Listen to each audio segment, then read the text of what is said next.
Otkako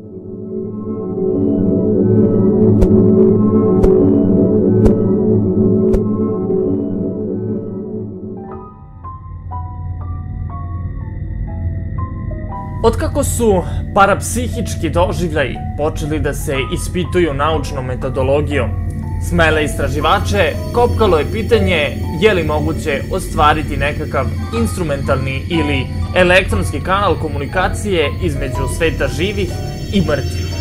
I Edison i Marconi odlučno su tvrdili da se može napraviti mašina koja bi povezala materijalni i nefizički svet. Oni su čak izgradili grube skice takvih uređaja. Jedan medijumski telefon bio je stvarno konstruisan tamo negde 20. godina prošlog veka, ali nije ostavio neki naročiti utisak na istraživače specijalnih psihičkih sposobnosti čoveka. Kao i njegov pronalazač, ubrzo je potonuo u zaborav. U međuvremenu, jedan ekscentrični Holanđanin stigao je u Englesku 40 i neke godine prošlog veka, noseći šemu za spiritistički radio. Ni od toga nije bilo ništa, ali mada još niko nije izumeo pouzdan parapsihički telefon, javljali su se oni koji su čuli glasove mrtvih, kao spontano dopiru iz radija, preko pojačala i sa elektromagnetne trake. Baš ova poslednja pojava, tačnije tvrdnje da se glasovi umrlih mogu snimiti u vidu tonskog zapisa, predmet je ozbiljnih sporova u savremenoj parapsihologiji. To je debata koja još traje i vruća je tema kao i ranije.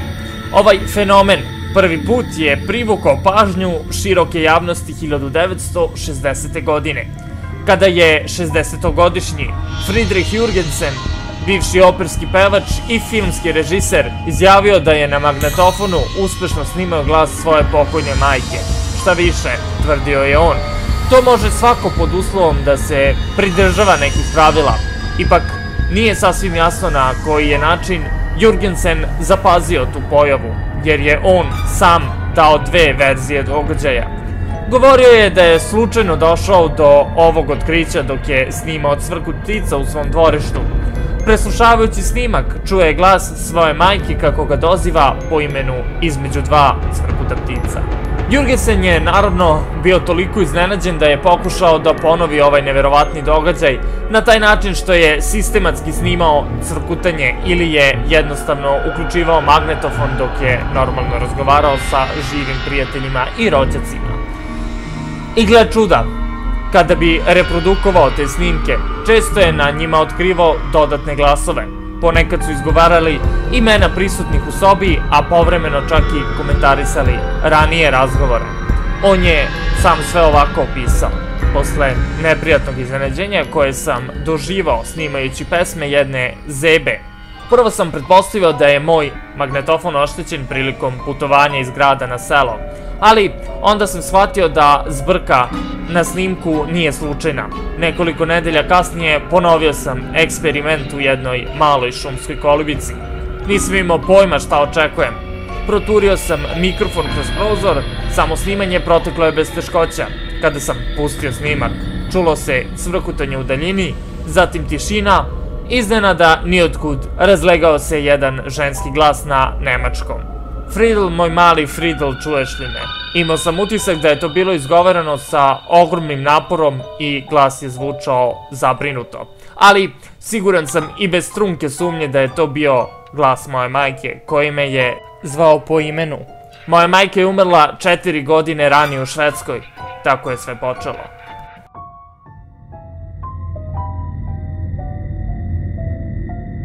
Ovo je nastavak priče Glasovi mrtvih. U ovom drugom delu pričat ćemo o jahačima belog šuma. Iako su Jürgensenove tvrdnje bile neobične i pionirske u smislu krčenja novih puteva, one gotovo da nisu imale uticaje na međurodnu parapsihologiju. Dok je štampa pod krupnim naslovima izveštavala o njegovom otkriću, praktično ni jedan ozbiljan naučni istraživač nije tome poklonio veću pažnju. Postojao je naravno i razlog za to. 60. godina parapsiholozi su bili okupirani testovima s kartama i proveravanjem u kojoj meri daroviti pojedinci mogu da utiču na kockice za igranje da padnu onako kako oni žele. Za ovaj deo parapsihologije precizni statistički podaci bili su važniji od suludih nagađanja da mrtvi ipak mogu dati neke psihičke sadržaje živima. Samo jedan ugledni parapsiholog potrudio se da lično proveri Jurgensonove navode. Bio je to V.G. Roll, direktor Fondacije za psihička istraživanja u Durhamu, u Severnoj Karolini. On je proveo nedelju dana kod Jurgensona u njegovoj kući u blizini Štokholma. Domaćin je izašao u susret posetiocu iz Amerike i izveo pred njim oglednu seriju demonstracija. Roll je ove testove ocenio kao umereno uspele. Prilikom svakog opita, Jurgensen je uzimao nekorišćenu magnetofonsku traku, stavljao je u aparat i uključio ga. Mikrofon je bio otvoren i ljudi u sobi ležerno su razgovarali. Intervalima snimanja je prekidano da bi eksperimentor preslušao snimak.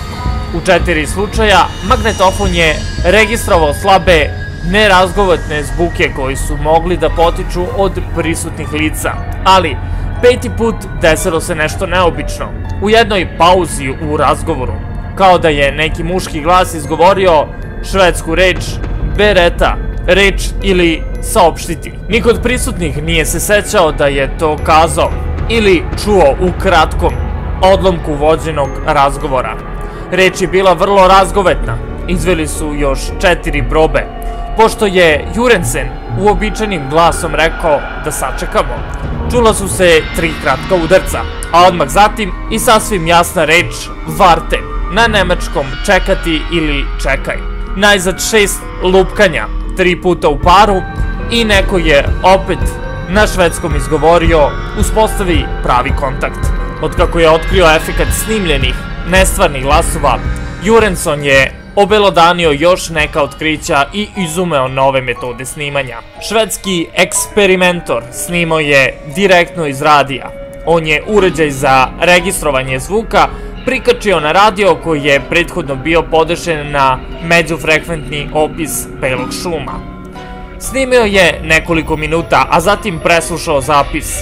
Jurgenson tvrdi da su se ponekad čuli glasovi koji su govorili kroz fon belog šuma.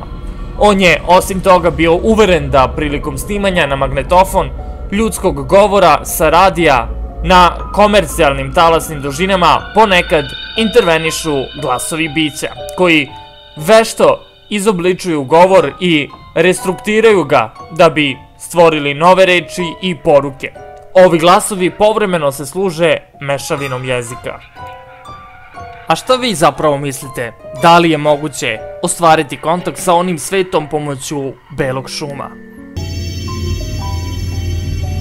Ovo je 3. nastavak priče o glasovima mrtvih. Ovaj nastavak se zove Tajna praznog plakara. Zanimljivo je da Jurgensen ipak nije prvi otkrio fenomen snimljenih glasova, neutvrđenog porekla, dok je on izvodio opite u Švedskoj. Slične istraživanja već su 2 godine bilo u toku u Americi. Parapsiholog Raymond Bales spremao se da objavi rezultate svoje saradnje sa Attilom von Salejim, medijumom koji je slučajno otkrio isti efekat 1956. godine. Balesu je sinulo da bi mogli da rade zajedno kada mu je Attila von Salaj ispričao da ponekad čuje samostalne glasove. Glasovi koji dopiru iz vedra neba, to je prvi put doživeo 1938. godine. Tada mu se javio glas njegovog pokojnog sina. Tačnije, pozvao ga po imenu. Uzbuđeni parapsiholog predložio je von Salaju da udruže snage. Nadao se da će uspeti da načini magnetofonske snimke psihičkih glasova. Tako je načinio prvi važan korak ka otkrivanju efekta snimljenih fantomskih glasova. Trogodišnji ciklus istraživanja Bales je otpočeo zakupivši jedan studio u Hollywoodu, u kojem je sagradio malo drveno sklonište ili kabinet, nalik na plakar. Unutra je postavio mikrofon, a odande je provodnik vodio do zvučnika i magnetofona izvan skloništa. Eksperimentori su mogli čuti svaki zvuk ili glas u kabinetu, sedeći bilo gde u studiju. Svi opiti snimeni su na magnetofonsku traku. U prvim testovima von Szalay je sedeo u skloništu i već posle nekoliko trenutka Bayliss je mogao čuti kako iz zvučnika dopire šapat. Da bi se uverio da te glasove ne proizvodi njegov saradnik, Bayliss je probao to isto samo sa von Szalay napolju. I verovali ili ne, glasovi i šapat stizali su iz zvučnika čak i kada je drveno sklonište bilo sasvim prazno. Ovim postupkom njih dvojica snimili su nekoliko traka, ali prošlo je više sedmica dok su otkrili da se glasovi ponekad javljaju na traci, mada se nisu čuli iz zvučnika. Ovo prelomno otkriće napravili su u decembru 1956. godine, prema Baylissovom članku koji je objavio Journal of the American Society for Psychical Research, ili na srpskom Žurnal Američkog društva za psihička istraživanja. To je izgledalo ovako. Von Szalay je sedeo u kabinetu oko 4 sata. Izašao je odande uveren da se ništa nije dogodilo, ali kada su pustili snimak od kojeg nisu ništa očekivali, zapanili su se jer su čuli izuzetno jasan glas koji kaže ovde G. Koji G i zašto se predstavio ostalo je nedokučiva tajna. Poenta je međutim bila u tome što je Bayliss sve vreme sedeo napolju, pored zvučnika s jakim pojačivačem i nije čuo apsolutno ni slovca. On je odmah prokontrolisao sistem snimanja, sve je bilo u redu. Zatim su izveli još neke opite. Obojice su stali na nekoliko koraka od zatvorenih vrata kabineta, tako da mogu dobro da vide jedan drugog. Von Szalay je zviždukao u kratkim razmacima. Bayliss je osluškivao, čuje li se što u zvučniku i odjednom je shvatio da kao odgovor dobija tihe zvižduke. Onda je von Szalay određivao kada će zviznuti i svaki put zvučnik je reagovao sopstvenim zviždukom. To se ponovilo 6-7 puta, a na kraju niza razgledao se dvostruki zvižduk. Ovaj eksperiment neodoljivo podsjeća na nekadašnji Spielbergov hit Bliski susret treće vrste, u kojem se veza između nadmoćne kosmičke inteligencije i ljudi ostvaruje putem jednostavne sekvencije tonova. Da li je ovo bio kontakt sa nečim još čudnijim, nečim što nadilazi granice iskustva vezanog za naš fizički svet? Iako jeste, ko je, šta je i u kom cilju pokušao da ostvari vezu? Na ova pitanja još nema validnog odgovora. Ako nije doprineo razrešenju tajne, Baylissov eksperiment ubedljivo je pokazao da von Szalay nije samo sposoban da proizvodi ili dozove samostalne glasove, već i da nekako postigne da se oni direktno utisnu na magnetofonsku traku. Parapsiholog je posle ovoga zauzeo još rigorozniju kontrolu uslova u kojim su se odvijali eksperimenti. Naumio je da pruži nepobitan dokaz o postojanju von Szalajevih glasova. Za prvi test iz ove serije nabavio je veliku drvenu kutiju i smestio u nju mikrofon. Magnetofon je bio udaljen nekoliko metara, eksperimentori su ga uključili i u pravilnim razmacima zaustavljali i premotavali traku da provere da li je nešto snimljeno. 3 različita glasa čula su se na snimku, ali bili su toliko izobličeni da se govor nije mogao dešifrovati. Šta vi mislite o ovim eksperimentima? Nastavite da nas pratite na Fejsu, Twitteru, Instagramu i Google+.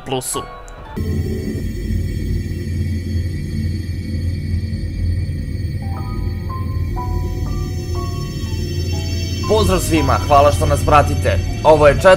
deo priče o glasovima mrtvih. U ovom 4. delu pričat ćemo o pozdravu od stare ljubavi. Dakle, sledeći eksperiment bio je još strožiji. Kutiju sa mikrofonom Bayliss je zavio u težak kaput od kamilje dlake i sve to smestio u drugu, još veću kutiju. Ta kutija je zatim obešena o tavanicu skloništa. Von Szalay i parapsiholog sedeli su napolju. Preko provodnika mikrofon je bio povezan sa magnetofonom, koji se tako nalazio izvan kabineta.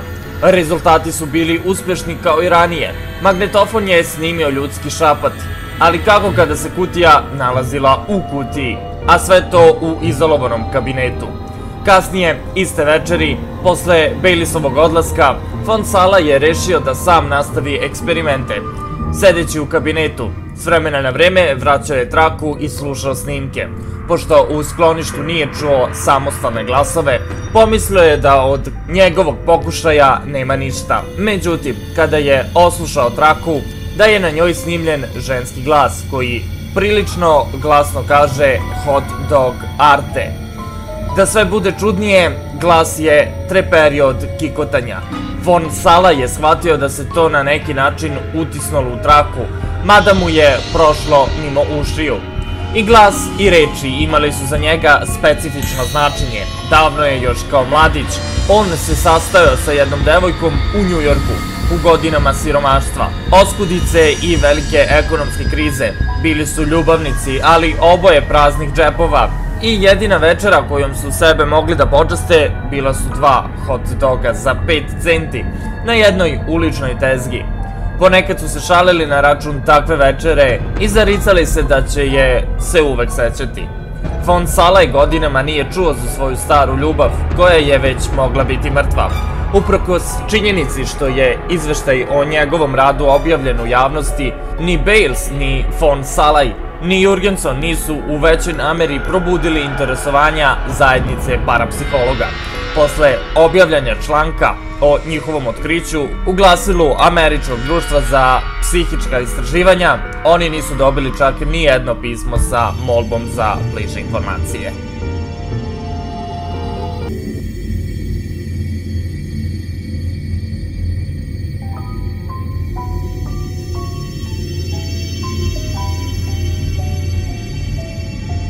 Ovo je 5. deo priče o glasovima mrtvih.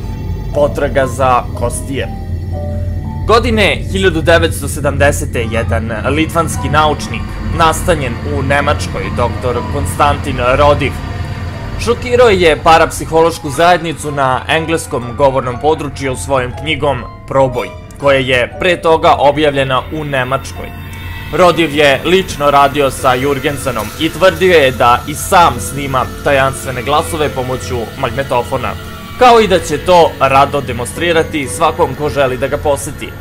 Njegova zapažanja dobrim delom slagala su se sa Jurgensenovim i on je, na primer, potvrđivao da ovi glasovi govore poliglotskom mešavinom jezika, dalje da odgovaraju na direktna pitanja ako im se upote za vreme seanse snimanja, i najzad da svako posjedovao ili ne sposobnost vančulnog opažanja može da snimi ove glasove pod uslovima da je uporan i da eksperimenti traju dovoljno dugo.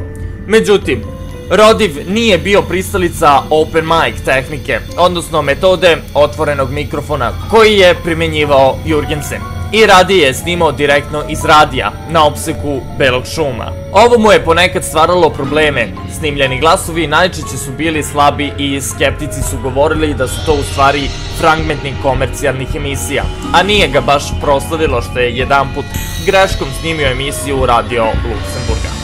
Ni ova teorija koju su kritičari često potezali ne može da objasni široku gamu Rodivovih magnetofonskih efekata, mada su mu se događali kiksevi da povremeno uhvati radio signale i omaškom ih protumači kao psihičke glasove.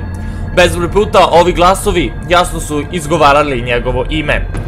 To su morali da priznaju čak i njegovi protivnici. Na primer, Trinity College u Cambridgeu u Engleskoj dao je 1970. godine odsustvo za naučno-istraživački rad izvesnom Davidu Elsu da bi proučio Rodinove glasove. Iako Ellis nije kategorički podržao zaključak o paranormalnosti ovog fenomena, u tekstu koji je 1974. objavio u magazinu Psihik, nalaze se i sledeća opažanja. Kada je prisutan dr. Rodiv, glasovi su se ponekad obraćali i drugim učesnicima. Inače, uglavnom govore s doktorom, čiji je nadimak Kosti. Naročito su zanimljive primetbe kada je on odsutan. Snimak može početi rečima "treba nam Kosti" ili "Kosti nam treba ovde", ili glas može da zameri, sakrili ste Kostija. Do svoje smrti, Rodiv je mnogo puta dozvoljavao da ga naučnici testiraju i organizovao je brojne probne demonstracije širom Evrope. U vreme kada je jedna britanska istraživačka kuća još razmatrala predlog da objavi njegovu knjigu, on je doputovao u Englesku da lično prikaže svojim eventualnim izdavačima kako vrši snimanja. U decembru 1969. godine u jednom londonskom studiju za snimanje izveden je kontrolisani eksperiment. Izdavači su doveli jednog inženjera, poznavaoca svih finesa snimanja, da nadgleda opit. Rodiv je isprva imao teškoća da ulavi glasove u ovoj sredini na kojoj nije bio navikao i prvi pokušaji mu nisu uspeli. Jedan od gostiju koji su se sa Rodivom razgovarali o tehničkim pojedinostima izjavio je da bi prihvatio samo nepobitan dokaz. Naprimer, ako bi glas izgovorio ime neke prisutne osobe, pošto bi bilo zaista neverovatno da to ime lebdi u vazduhu, emitovano iz neke radiostanice. Za njega bi to bio dokaz da glas stvarno pokušava da uspostavi kontakt. U međuvremenu, radioinženjer ponovo je uključio magnetofon. Korišćena je nova magnetofonska traka. Posle 2 minuta, Rodiv je zatražio da čuje snimljeni materijal. 4 čoveka požurilo su ka magnetofonu. Odande je jasno i bez trunke sumnje dopro ritmički glas koji je govorio otprilike 2 put brže od ljudskog.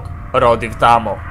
Od svih ljudi najviše se zgranuo inženjer, on je glatko odbijao mogućnost da neki glas ipak bude zabeležen na traci, ali glas je bio tu i razgovarao je ime osobe koja je u eksperimentu igrala ključnu ulogu.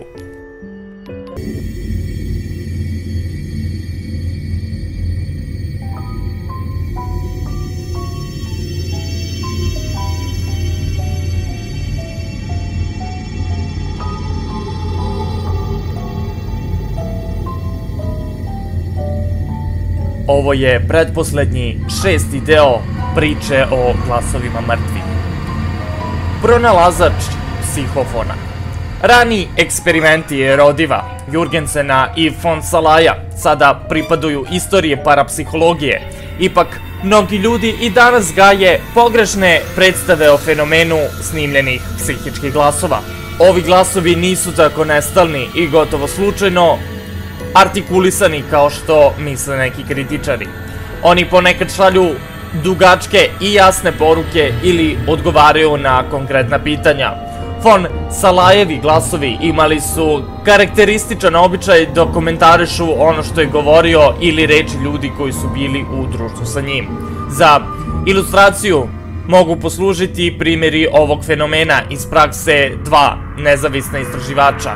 U septembru 1971. godine parapsiholog Raymond Bales i njegova žena Marjorie večerili su u kuhinji svog stana u zapadnom delu Los Angelesa.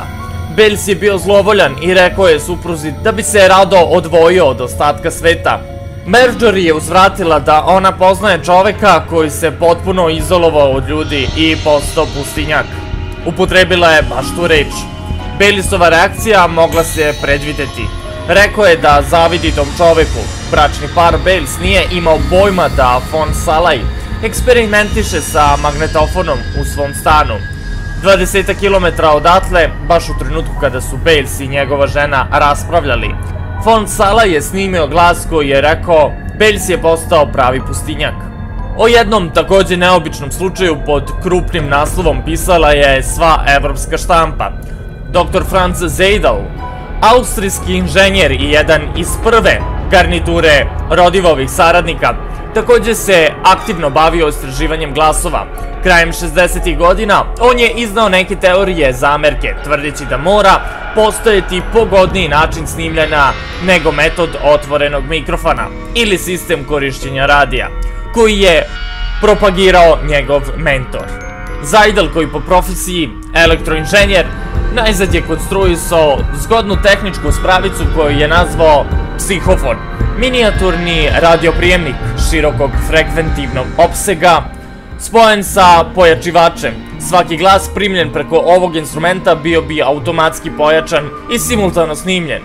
interesovanja sedme sile za Zajdlov rad bukvalno je kada je saopštio da su mu glasovi dali informaciju o jednom slučaju kidnapovanja koji je policiju stavio na muke.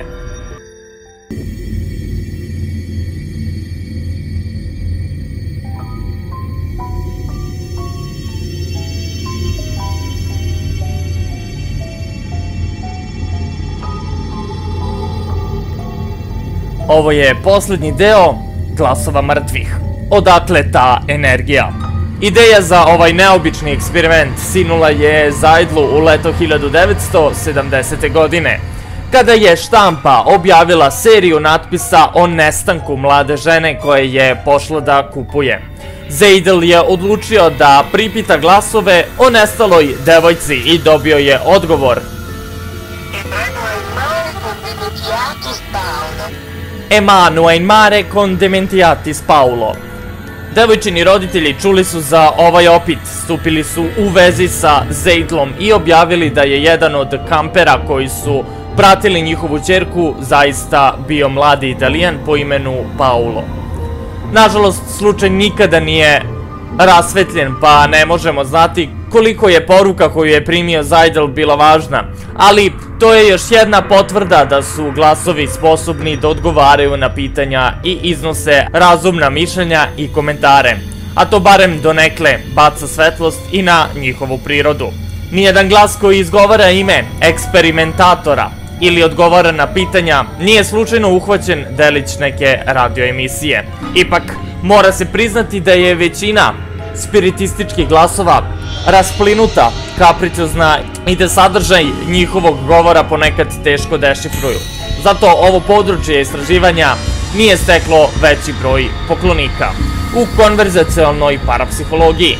Problem je i što tehnički kvalitet rezultata izgleda ne zavisi od opreme. Uobičajeni oskudni broj glasova i duboka amplituda njihovog govora dobijaju se i na jeftinom malom kasetofonu i na studijskom magnetofonu, što obeshrabljuje neke istraživače. Da li snimljeni tajanstveni glasove zaista potiču od mrtvih? Jurgensen je bio uveren da je prvi glas koji je snimio bio glas njegove majke. Von Sala je izazvao pojavu glasa koji je govorio na mađarskom i zvučao je baš kao glas njegovog pokojnog oca. Izveštaja o takvim slučajevima ima još dosta. Glasovi ponekad izgovaraju sopstvena imena kao da žele da se predstave. Drugo i veoma važno objašnjenje ovih glasova dao je dr. Hans Bander, nemački psiholog i načelnik odeljenja za parapsihologiju univerziteta u Freiburgu. Bender se bavio slučajevima Jurgensena i Rodiva i presnimio je njihove zvučne efekte. Analiza je pokazala ne samo da su to ljudski glasovi, nego i da ih je obično bilo više u toku jedne seanse. Međutim, Bender ne veruje da su to artikulacije mrtvih. On smatra da su glasovi verovatno psihokinetički fenomeni i da potiču iz nesvesnih delova duha samih eksperimentatora. Drugim rečima, on misli da su Rodiv, Jurgenson i ostali pseudovali sposobnost da nesvesno projektuju neku vrstu duhovne energije, koja je manipulisala magnetnim impulsima u uređaju za snimanje. Ta psihička manipulacija obrazovala je veštačke glasove na elektromagnetnoj traci, ili možda, predlaže on kao alternativu, ljudski duh direktno utiskuje glasove na traku. Za ocenu Benderovih pretpostavki presudilo je pitanje da li su snimljene efekte proizvodili parafizički samostalni glasovi koji stvarno govore u mikrofon, ali su nečujni za ljudsko uvo, ili se, ako što misli Bender, psihokinetički efekti utiskuju direktno na traku, odnosno preko mikrofona. Ova pitanja podstigla su niz istraživača da pažljivo prouče sam mehanizam snimanja ovih glasova, ali rezultati do kojih su došli prilično su šaroliki.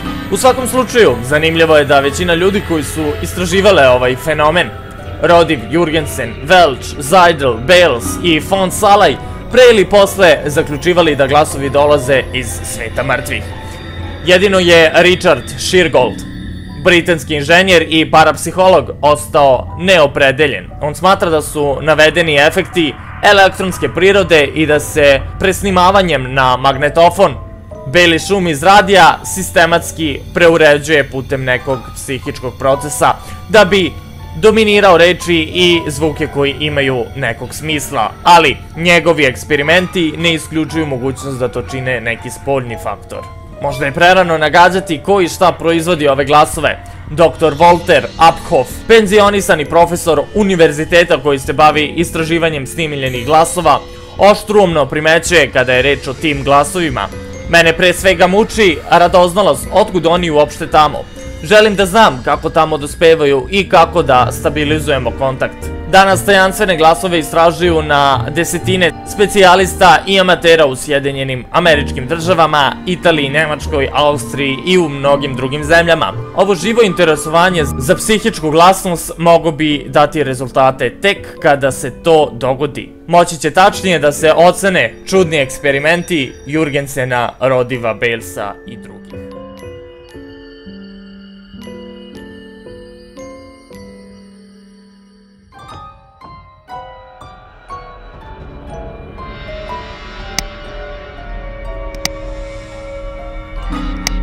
Hvala što ste gledali ovaj serijal Glasovi mrtvih. Nastavite da nas pratite. Do sledećeg videa, srdečan pozdrav!